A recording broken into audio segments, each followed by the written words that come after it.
Bom, e um relatório produzido pela Agência Brasileira de Inteligência responsabilizou o governo Lula pelos atos do dia 8 de janeiro.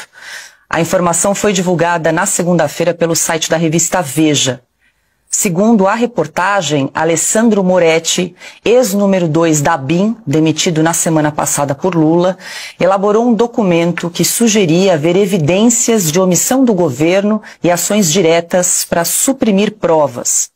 O documento citaria integrantes de pastas importantes, entre eles o então chefe do Ministério da Justiça, Flávio Dino, e Gonçalves Dias, chefe do GSI à época. O deputado Coronel Meira, do PL de Pernambuco, pediu acesso ao material produzido por Alessandro Moretti. Por meio de um requerimento apresentado nesta segunda-feira, o parlamentar solicitou esclarecimentos sobre as medidas tomadas em relação aos integrantes do Poder Executivo apontados como responsáveis pelos ataques.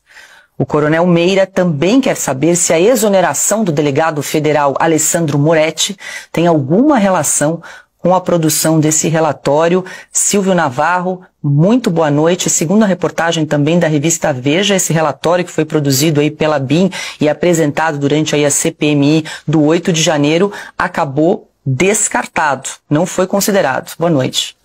Boa noite, Paula, querida Ana, boa noite, Piotr, meu irmão Augusto, boa noite para você que nos acompanha. E depois do enunciado que você acabou de apresentar, Paula, a pergunta que fica é: e agora?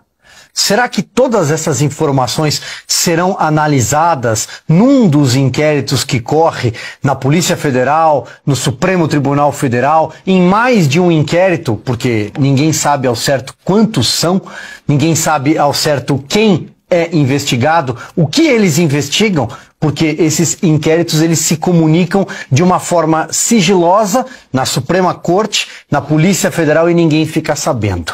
Sempre houve uma crise entre a Polícia Federal e o comando da ABIN desde que Lula chegou ao poder, porque o ministro Flávio Dino, que coordena a Polícia Federal, ou pelo menos coordenava até outro dia, a posse de Ricardo Lewandowski, mas os seus indicados permanecem em postos-chave da Polícia Federal, ele tentou intervir na cúpula da ABIN. Tentou ter o comando da ABIN, que tinha certa independência. A ABIN foi um dos órgãos, assim como a Polícia Federal, assim como o Ministério da Justiça, foi um dos tantos órgãos na esplanada e também no governo do Distrito Federal, no GDF, que recebeu alerta sobre a subida da fervura, da temperatura em Brasília na véspera do dia 8 de janeiro. E ninguém nada fez.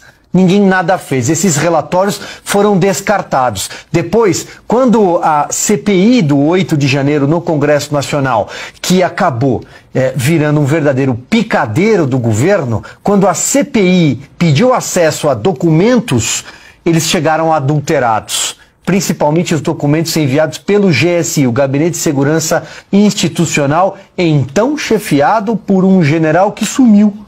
Um general que prestou um depoimento à CPI, que todo mundo acompanhou, todo mundo viu que foi uma grande encenação, e prestou um depoimento à Polícia Federal, depois sumiu, não foi responsabilizado até hoje. Era um general que estava na cena do crime. E nós descobrimos isso por causa das imagens divulgadas pela CNN de forma corajosa, que inclusive acabaram culminando na CPI, senão nem a CPI teria acontecido. É evidente que houve omissão do governo. Já basta esse relato, já bastam os alertas que foram ignorados. O presidente deixou Brasília na véspera, em caráter de urgência, para a cidade do amigo Edinho, para Araraquara, por causa das chuvas. Até agora não está explicado o plano escudo de defesa do Palácio do Planalto. Repito, porque o general estava lá dentro, a paisana, acompanhando aqueles golpistas. Por que ele estava lá? Que general não protege a sua fortaleza? Há uma série de eventos aqui e finalizo lembrando as imagens do Ministério da Justiça. Cadê? Sumiram. E a Força Nacional, que deveria ter agido e ficou ali protegendo o Ministério da Justiça com uma guarda pretoriana de Flávio Dino, que estava de camarote, segundo revelou ao Fantástico. Se tudo isso não caracterizar a omissão do governo, eu não sei o que poderia caracterizar.